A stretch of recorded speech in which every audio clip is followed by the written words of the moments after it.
Hi friends, ఈరోజు మంచి కథతో మళ్ళీ మీ ముందుకు వచ్చాను. ఈ కథపై మీ అభిప్రాయాలు తెలియజేయగలరు. కథ పూర్తిగా వినండి. మీకు నచ్చితే మాత్రం తప్పకుండా లైక్ చేసి షేర్ చేయండి. ఇక కథలోకి మనం వెళ్ళిపోదాం. ఈ కథ మెయిన్ పాయింట్ ఏంటంటే మామాలుల మధ్య జరిగిన ఉత్కంఠభరితమైన సన్నివేశం.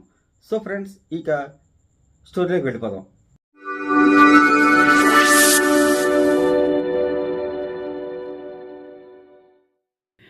మహానగరం హైదరాబాదు. అప్పుడే చిన్న కూతురు రేఖను హాస్టల్ దిగబెట్టి సిటీ బస్సు ఎక్కేందుకు మెయిన్ రోడ్లోకి వచ్చాడు లిటిగేషన్ లింగరాజు. ఆయన 4 మాటలు మాట్లాడితే 3 మెలికి పెడతాడు.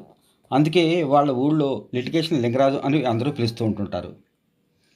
లింగరాజు రోడ్డు వారగా నడుస్తుండగా భారీ జనసందోహం కంటపడింది. మరోవైపు ఆడామగ భారీ క్యూలు కూడా కట్టారు. అతనిలో తెలుసుకోవాలన్న ఆసక్తి కలిగింది. క్యూలోని మగరాయిళ్లలో కొందరు బ్రషింగ్ చేసుకుంటుంటే మరికొందరు షేవింగ్లు చేసుకుంటూ కనపడ్డారు. మహిళలైతే అక్కడే జడలు అల్లుకుంటూ ముచ్చట్లాడుకుంటున్నారు కూడా. ఈ దృశ్యం చూసిన లింగరాజుకు ఆ జనం సంగతి ఏంటో తెలుసుకోవాలన్న కుతూహలం పెరిగిపోయింది. ఇక ఉండబట్టలేక క్యూలో నిల్చున్న నూనూగు మీసాల కుర్రాడి దగ్గరకు వెళ్ళి, బాబూ, ఈ క్యూ దేనికోసం అని అడిగాడు. పంచెకట్టుకున్న ఆయన ఖచ్చితంగా పల్లెటూరు నుంచి వచ్చాడని గ్రహించడానికి ఆ కుర్రాడికి అట్టే సమయం కూడా పట్టలేదు.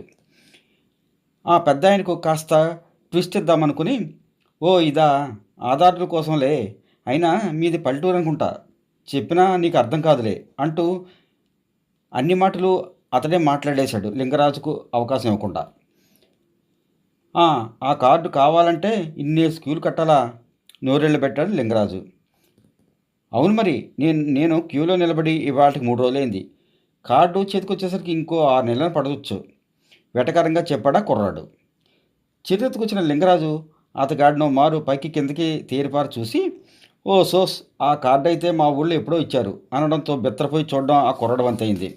పశ్చిమ గోదావరి జిల్లా గణపవరంలో లింగరాజు గారి ఇల్లంతా బంధువులతో సందడిగా ఉంది. ఇంకొద్దిసేపట్లో వాళ్ళ పెద్దమ్మాయి మయూరిని చూసుకునేందుకు హైదరాబాద్ నుంచి పెళ్లి వాళ్ళు వస్తున్నారు. ఇంటిల్లిపాది ఎంతో ఆనందంగా ఉన్నా మయూరి మాత్రం దిగులుగా కూర్చోంది. దానికి కారణం ఒకటే, ఇప్పటి వరకు ఆమెను చూడడానికి వచ్చిన 49 మంది కుర్రాళ్లను వాళ్ళ నాన్న విచిత్రమైన ప్రశ్నలు వేసి విసిగించాడు. ఏదో ఒక లిటిగేషన్ పెట్టి మంచి సంబంధాలను సైతం వదులుకున్నారు. ఈసారి ఏమైనా సరే గిరీక్ష లేకుండా అబ్బాయిని ఒకే చేస్తేనే పెళ్లి చూపులో కూర్చుంటానని మయూరి షరతు పెట్టింది. ఇంట్లోని వాళ్లతో పాటు బంధువులంతా కూడా ఆమె పక్షాన నిలవడంతో లింగరాజు అయిష్టంగానే సరేనన్నాడు. అయినప్పటికీ ఆమె మనసులో తండ్రిపై రవ్వంత అనుమానం ఉండిపోయింది. పెళ్లివారు వచ్చేశారు.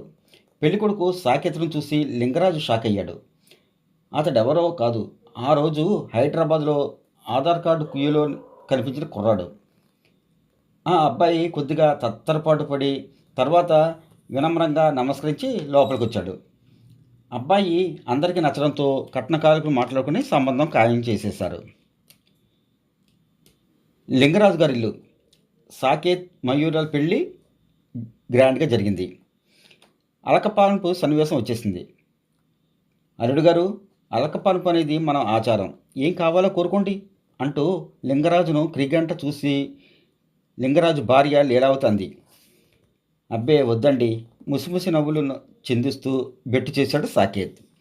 పర్వాలేదు, అడుగు బాబు, నేను మా మామగారిని అప్పట్లో హీరో సైకిల్ అడిగా అంటూ ఫ్లాష్ బ్యాక్లోకి వెళ్ళాడు లింగరాజు. వద్దండి, మరింత సిగ్గుపడ్డాడు సాకేత్. త్వరగా ఏదో ఒకటి అడగండి అంటూ అతడికి నడుము పాశం పెట్టింది మయూరి. ఇక్కడ అడగలేను కానీ అలా పక్కకొస్తే చెవిలో చెప్తా అంటూ మామగారి పక్క గదిలోకి తీసుకెళ్ళాడు. అక్కడ అల్లుడు కోరిన కోరిక వినగానే లింగరాజు షాక్కు గురయ్యాడు. చివాలను బయటకు వచ్చి, అల్లుడు గారి కోరిక తీర్చడం నా వల్ల కాదు అంటూ కూతురుపైన భార్యపైన రొసరొసలాడాడు. అయ్యో, అలా అనుకుంటే ఎలాగండి, అలకపాన్పుపై కోరింది కష్టమో నిష్ఠురమో తీర్చడమే మన ధర్మం అంటూ బంధువులంతా కూడా వంతపాడారు. అసలు అల్లుడు గారు ఏం కోరారో తెలుసా, గట్టిగా అరిచాడు లింగరాజు. ప్లీజ్ మామగారు, నా కోరికను బహిర్గతం చేయొద్దు వేడుకున్నాడు. కుటుంబ సభ్యుల్ని బంధువులను హాల్లోకి తీసుకెళ్ళి 15 గంటల సేపు మీటింగ్ పెట్టి లోపలికి వచ్చాడు లింగరాజు. సరే, ఓకే, నీ కోరిక తీర్చేందుకు సిద్ధంగా ఉన్నా, కానీ నాదో కండిషన్ అన్నాడాయన. మళ్ళీ ఏదో లిటిగేషన్ పెట్టి మా శోభనం వాయిదా వేసేలా ఉన్నాడు నాన్న అంటూ మయూరి ఆందోళన చెందుతూ అనుకుంది మనసులో. ఇంతలో ఏమిటి చెప్పండి, సంతోషంతో అడిగాడు సాకేత్. అందరి ముందు వద్దులే అంటూ అల్లుడిని పక్కకు తీసుకెళ్ళి అతడి చెవిలో మెల్లగా గుసగుసలాడాడు. ఈసారి షాక్కు తినడం సాకేత్ వంతయింది. 2 నిమిషాల్లో మామ అల్లుడు అందరి ముందుకు వచ్చారు. అలకపరుపు మీద ఇంతకుముందు నేను కోరుకున్న దాన్ని మీ అందరి సాక్షిగా ఉపసంహరించుకుంటున్నా అంటూ సాకేత్ భార్య చిటికిన వేలు పట్టుకుని పడగదిలోకి దారితీశాడు. మర్నాడు ఉదయం మయూరి తండ్రి పక్కన కూర్చొని, నాన్నా, అల్లుడు గారు నిన్ను కోరిందేంటి, నువ్వు పెట్టిన లిటిగేషన్ ఏంటి అంటూ మెల్లగా కదిపింది. లింగరాజు చెప్పింది విని ఆమె షాక్ గురైపోయింది. మరి మీరు షాక్ అవుదామనుకుంటే వినండి. సాకేత్ కోరింది ఏమిటంటే జీవితాంతం తన ఇంటి కరెంటు బిల్లు మామగారు కట్టాలని. దానికి లింగరాజు పెట్టిన లిటిగేషన్ ఏంటో తెలుసా?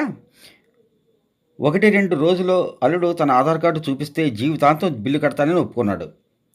పాపం సాకేత్కు ఆధార్ కార్డు రావాలంటే కనీసం మరో 3-4 నెలలే పడుతుంది. అలా మామగారు మస్కా కొట్టడంతో ఒప్పందం రద్దు చేసుకుని తన కోరికను వెనక్కి తీసుకున్నాడు సాకేత్. శుభం. ఎలా ఉంది కథ? మీకు నచ్చితే లైక్ చేయండి, షేర్ చేయండి. అలాగే ఏమైనా ఇంకా మార్పులు కావాలన్నా కామెంట్ సెక్షన్లో తెలియజేయండి. Thank you.